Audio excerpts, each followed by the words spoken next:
Hello and welcome! There are those who call me Bardbreaker, and today we're back with another solo Pokemon Challenge run. Last week we quickly and quite easily plowed through Pokemon Blue using just a Meowth. Let's keep the blue color scheme and jump up to Gen 3 with another challenge I'm foreseeing to be a pretty easy one. Today we ask and answer the question, can I beat Pokemon Sapphire using only an Aerodactyl? This is a viewer request for Wicked Erebus, as he's been down in the comments for several weeks requesting a Hoenn Aerodactyl run. All cards on the table, this will certainly be fun, but I really don't think it's going to be much of a challenge in any sense of the word. Take a look at the stats and you'll see why. Aerodactyl clocks in a total 515 and has really good numbers all around. His base speed of 130 makes him one of the fastest Pokemon of all time, and his 105 attack is pretty good too. Really impressive numbers all around. Our lowest numbers are special attack and defense, but even those, while not terrific, aren't really terrible either. Moveset wise, I think we've got a really great pool. See for yourself. We're going to start with the 60 power wing attack, which is physical and takes maximum advantage of our high attack stat, as well as giving us a same type attack bonus. We get bite relatively early as well, and that'll be good too, along with ancient power about midway through, and that's going to be a decent addition as well. We may even get to use Hyper Beam at some point. TM wise, we've got some good options to go with too. Earthquake and Flamethrower leap out at me the most. Aerial Ace will be a good replacement for Wing Attack as it bypasses evasion and accuracy checks. We might use Iron Tail and Dragon Claw too, especially later as we'll have to deal with dragons during the Elite Four.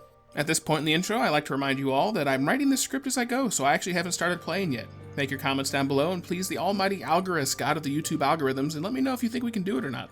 We've got an interesting set of weaknesses including rock, steel, water, and electric, and ice, but we also learned some moves to counter those types as well, so it should be interesting to say the least. We can certainly do this run and probably won't have to do a lot of power leveling, but the Elite Four could still be interesting. Finally, our rules. Only Aerodactyl in combat. We'll need other Pokemon for HMs, but they won't be used in combat, and I'll try to leave them fainted whenever possible so they don't taint the run. I won't be using any items in battle. Held items and items outside of combat will be allowed. And finally, as always, no glitches, cheats, or exploits. So let's get going. I use the Universal Pokemon Randomizer and replace Torchic with Aerodactyl. This way our rival will take Mudkip and give her the water type, one of our weaknesses. Ours is a hasty nature, which is increased speed and lower defense, which is terribly useless on an Aerodactyl. We're already faster than everything but two Pokemon in the game, Electrode and Ninjask, and our defense was already almost our lowest stat. Oh well, I'm not going to keep resetting. Once we get underway, we battle May north of Oldale Town and take down her Mudkip with 2 wing attacks. Yeah, I didn't think this was going to be hard. Once we get the Pokedex and can buy Pokeballs at the Pokemart, I decide to catch some Zigzagoons. They won't be used in combat, but their pickup ability will allow them to have a chance at picking up an item after each battle. Unlike an Emerald, where what they can pick up changes based on their level, it's a static chart in Ruby and Sapphire. But they can find things like nuggets, super potions, and importantly, rare candy. That will help save time on leveling later, as well as giving me plenty of stuff I can sell if I need money. We spend a bit of time in Petalburg Woods to level up, and along the way we catch a Slackoth for Cut, nicknaming it Snipticus the 7th, long may he cut, before we advance to Rustboro. We make our first attempt at Roxanne at level 17 just to see where we stand. Geodude is annoying because of its defense curl, and Roxanne uses a couple potions to heal back the damage we keep doing. We do eventually get past it, but we're below half after taking a Rock Throw. Her Nosepass is next, and we do even less damage to it as it lands a couple Rock Tombs. Unfortunately, we just aren't quite high enough level yet, so we need to grind another level or two. We grind a bit east of town and catch a Skitty for Flash, nicknaming her Flashelius the 7th, long may she flash, as well as a Tailo for Fly, nicknaming him Flapsity the 7th, long may he fly, and we try Roxanne again at level 20.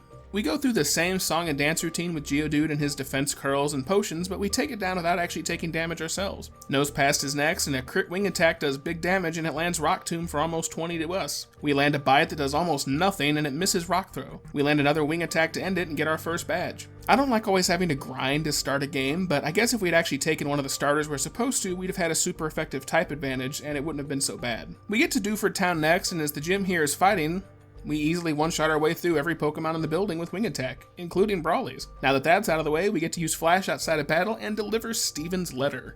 We make it to Slateport and deliver the Devon goods and remove the Aqua Grunts from the museum. North of town, it's our next fight with May. Her Shroomish goes down to a Wing Attack, and out next is Marshtomp, and I accidentally click Bite as it wastes Mud Sport, and it's not going to affect us because we're flying. Our next move is Rock Tomb, which wasn't very effective either as it lands a crit Water Gun.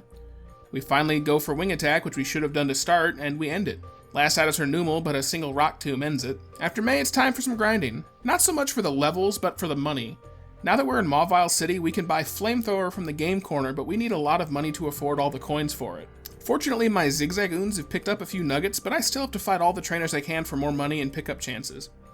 After we clear everything out, we can finally afford the TM for Flamethrower, and we teach it to Aerodactyl. Our special stat isn't great, but we do need something to deal with steel types like Magnemite and Magneton, both of which Watson's going to have here in town. And no segue necessary, it's Watson time. We're a bit over-leveled thanks to our grinding sessions, and we don't have too much trouble. Magnemite goes down in a Flamethrower. Voltorb, who is not steel for some reason, goes down to an Ancient Power. Magneton survives Flamethrower to land Thunder Wave, and we accidentally click Wing Attack as Watson heals. Next attack, we get off our Flamethrower and end it. After thwarting Team Aqua and retrieving the Meteorite, it's time for Flannery in Lava Ridge Town. Her Slugma's first and goes down to a Wing Attack. Another Slugma is out second and also goes down to Wing Attack. Her Torkoal is out last, and this one's kind of annoying. It's just us trading Wing Attacks for Body Slams over and over. We do more damage and can actually tank her Body Slams really well thanks to our Rock typing, but Flannery has Hyper Potions that drag this fight out. After wearing it down through 2 Hyper Potions, we're finally able to take it down for the knockout. After Flannery, it's time to go back to Petalburg and face our father Norman. Slacking is out first and tanks an Ancient Power to land Facade. Slacking has beastly stats, but to make up for it has an ability called Truant that basically means it can only make a move once every other turn. You can see it here in this battle. Between its Truant and Norman using a Hyper Potion, we get several attacks in a row off and we wind up taking it down. Vigoroth is out next and we hit it with an Ancient Power for over half damage and it lands a weak slash to our Rock typing. We finish it with a second Wing Attack. Last out is his stronger Slacking, but just like the one before, it's a case of hitting it around its Truant ability. We're helped by the fact that this one just wants to use Focus Punch, so it actually never gets a hit off and we take it down easily. Now that that's over, we can use Surf and get access to a ton of new area in the game. So at this point, we catch a Tentacool, nicknaming it Aquades the 7th, long may he swim, and proceed. So, future me note, I know that Zigzagoon can actually learn most of the HMs in the game, but one Zigzagoon carrying the team is not good for my running team of Greek HM heroes. After we clear out the Weather Institute, it's time for another May battle, and it's over very quickly. Her Shroomish and Numel go down to a Wing Attack each. Marshtomp actually survives a Wing Attack, but once again wastes his turn using Mudshot, a ground move that cannot affect our flying type. We finish it with another Wing Attack. After we get the Devon Scope from Steven and can clear the Kecleon guarding the gym, it's time to fight Flying Gym Leader Winona. Her Swellow goes first and goes down to 1 Ancient Power. Pelipper is next and uses Protect on an Ancient Power, and to save PP I swap to Wing Attack. This Pelipper is really annoying as it confuses us and keeps using Protect, but we finally break through enough to land enough Wing Attacks and beat it down. Next out is her Skarmory and we hit ourselves in confusion and we get a hit with Sand Attack. Next we go for Flamethrower on the next round and bring it to a Sliver as she misses her attack. Her next turn though, she uses a Hyper Potion as we land another Flamethrower to bring it back down to a Sliver again. Another Hyper Potion and another Flamethrower, and now we're somehow looking at it with more health than the previous 2 Flamethrowers. Fortunately, she seems to be out of Hyper Potions at this point, and we finish it with a final Flamethrower. Her Altaria is out last, and it's normally kind of troublesome, but this time 1 Ancient Power finishes it. With that, we get the ability to use Fly outside of battle, and we get the TM for Aerial Ace. It's physical and the same base power as Wing Attack, but guaranteed to hit as it bypasses evasion and accuracy checks, so we immediately use it and replace Wing Attack. Not long after Fortree, it's time for Lily Cove and another May battle. But this one's even easier than before, and we one-shot her entire team. On one hand, I kinda wish there was more to report, but on the other hand, I do love one-shot sweeps if for no other reason than their time-saving. Let's continue. We take care of the Aqua Hideout and surf to Moss Deep, where it's time for the Psychic Gym. It's a mandatory double battle, so the best thing I can do is catch a Magikarp so it won't influence the battle other than taking one of the attacks. Fortunately, unlike an Emerald, they only have Solrock and Lunatone, but unfortunately, we don't really have anything particularly useful for them. It actually takes 3 or so attempts, but on our 4th attempt, we get a great run. I've ascertained from my previous runs that Ancient Power will actually bring them down to about half each time, so that's our best bet here. This run, we critically one-shot the Solrock right away as Lunatone goes for Magikarp. We hit it with our 2nd Ancient Power and it misses Hypnosis. 1 more Ancient Power finishes it. That was about the best run we could hope for, aside from power leveling for guaranteed one-shots. After we face off with Kyogre, it's time for Wallace and the Water Gym. His Love Disc goes down to 1 Aerial Ace, his Celio is part Ice, and so it goes down to a single Ancient Power. Seeking's out next and takes an Aerial Ace and sets up Rain Dance before going down to another Aerial Ace. Milotic comes out next and it takes an Ancient Power for a little over half as it lands Water Pulse.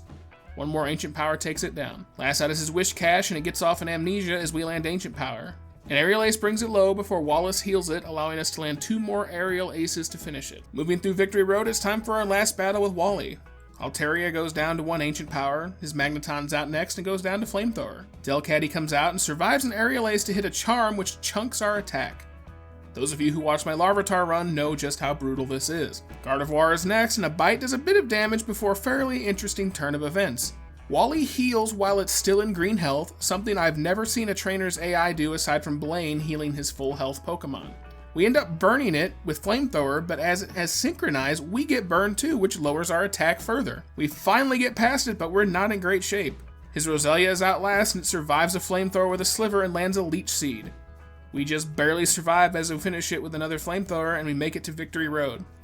That was probably the most interesting battle we've had all run. I definitely was not expecting a synchronized burn. Moving quickly along, it's time for the Elite Four, and after our first failed attempt with Sydney, I decided to dump my 10 rare candy to bring me to level 68 and go in again. Mightyena is first, and it chunks our attack with Intimidate as we go for Flamethrower to compensate for the stat differential. It lands Crunch, but goes down with another Flamethrower. Sharpedo's next and goes down to a crit Aerial Ace. Cacturne's out next and goes down to a crit Flamethrower. Next is Absol, which sets up a Swords Dance but dies in 2 Flamethrowers. Last is his Shiftry, which goes down in a Flamethrower, and it's on to the next trainer. Ghost-type Phoebe time. And before we get started, can we appreciate the difference between attire for the Ghost Specialist Elite Four members? Agatha from Gen 1 is an old biddy with a strange conservative dress and cane. Phoebe is an up-and-coming gal who has flowers in her hair and borders on bearing it all with her strapless sports bra and what I assume must be some sort of shower curtain or tablecloth that she's wrapped around herself. Completely different attitudes, and yet they both land on ghosts to annoy us. Proof that even boomers and Gen Z can come together to find common ground. Her Dusclops is first, and we land a Bite to bring it to half and get the lucky flinch. Another Bite takes it out. Next out is her second stronger Dusclops, which tanks a Bite, much stronger, though we do get a flinch. We land another Bite as it lands Shadow Ball. Its berry heals it out of Hyper Potion range though, and we take it down with a final Aerial Ace. Banette is next, and a Bite brings it below half as it uses Spite to take some of our PP away. We have plenty to spare though, and we take it down with another Bite. Sableye is out, and an Aerial Ace brings it to red as it lands Attract. Phoebe full restores, which would give us the chance to win the fight, but we're immobilized on one of our 2 attacking turns and can only get off 1 Aerial Ace to bring it back to yellow. We get hit with a Shadow Ball as she goes for another full restore. We break through our love to hit it twice to end it. Last out is another Banette, but a Bite brings it low as we survive Shadow Ball and land another Bite to end it. This actually took quite a few attempts. We just weren't high enough level to one-shot any of them, so they were constantly hurting us with Confusion or Curse, and it took quite a few tries to beat her. Glacia time, and it's almost not worth talking about. We used several PowerPoint ups on Ancient Power earlier, and it's almost a one-shot sweep. Her Glalie, Celio, and Glalie all go down in 1 Ancient Power. Last out is her Walrein, which survives Ancient Power in red to land a big Blizzard. It heals with a berry though to take it out of Hyper Potion range as we finish it with another Ancient Power. Even if she had Hyper Potion there, we would have been fine because we could have attacked twice in a row after that. Next up is Drake, the Dragon Master I mistakenly referred to as Lance during my Barboat run. Sorry folks, I'm a Gen 1 snob. We heal up, use an Ether on Ancient Power, replace Bite with Dragon Claw. Dragon is weak to Dragon, for some reason, so this should give us a fighting chance at Drake. Let's see. His Shelgon is up first, and I burn a Flamethrower thinking he's going to use Protect. He doesn't though, so we do a bit of damage as he lands Rock Tomb. Next turn we use Dragon Claw to end it. Flygon is next, and a Dragon Claw brings it to half as we get a flinch thanks to our King's Rock, which is about a 12% chance of happening. Another Dragon Claw takes it out. Next out is his Altaria, and I switch to Ancient Power for an easy one-shot. His second Flygon is out, and we land a Dragon Claw as it responds with a weak Dragon Breath and goes down to another Dragon Claw. Finally out is Salamence, which chunks our attack with Intimidate. Still, a Dragon Claw brings it to about half, as it also knows Dragon Claw to hit us back with it. We exchange a few Dragon Claws before we finally take it down. And that's it, we've beaten Drake. Now it's on to the Champion Steven. Alright, Champion Steven time, and this is another one that took several attempts. I had to do what JRose11 calls scouting battles a few times to see what moveset was going to work best here. Where he and I differ in our approach to the Elite Four is that he likes to do it all in one go and not reset between trainers if something doesn't work. I do. Maybe I'll make a video on that someday. He likes to call it Lottery Simulator if you're just resetting hoping for a good run. His Skarmory is out first, and we've kept Flamethrower especially for him. One Flamethrower brings it low as it uses Toxic. We've swapped our King's Rock for a Pecha Berry, though, as it cures us and we land another Flamethrower to end it. His Armaldo is next, but goes down to a single Ancient Power. His Cradily is next, and it's pretty rough. I think the only type that would be super effective against it would be Fighting, and we don't have anything for that. We do land Ancient Power though, and we get the all-around stat boost. It lands Confuse Ray, which isn't good. We break through though for an Ancient Power and end it thanks to the stat buff. His Claydol is next and has Levitate, so our Earthquake's not going to work. We go for Ancient Power though, and we do a bit, but we get hit with one in return. We hit ourselves in Confusion as we get hit with another Ancient Power. Fortunately, we snap out of our Confusion to bring it down to an Aerial Ace. His Metagross is next, but a single Earthquake takes it down. Last Titus is Aggron, but it's double weak to Earthquake and goes down in one hit, and that's it, folks. We've done it. We've beaten Steven, get Aerodactyl, and we're in the Hall of Fame. Hope you all enjoyed. This really wasn't a long one for me to do, and it was pretty fun for the most part. Not really super long grind sessions, but when you're working with a Pokemon of Aerodactyl stats, I didn't expect much. Next week, I'm not sure what we're going to do. I'm working on trying to get Gen 4 to cooperate with me, so for the time being, we may do another Fire Red or Leaf Green one, but we'll see. I haven't decided yet. Anyway guys, thanks for watching. Like, comment, subscribe, ring that bell, and until next video, go catch 'em all.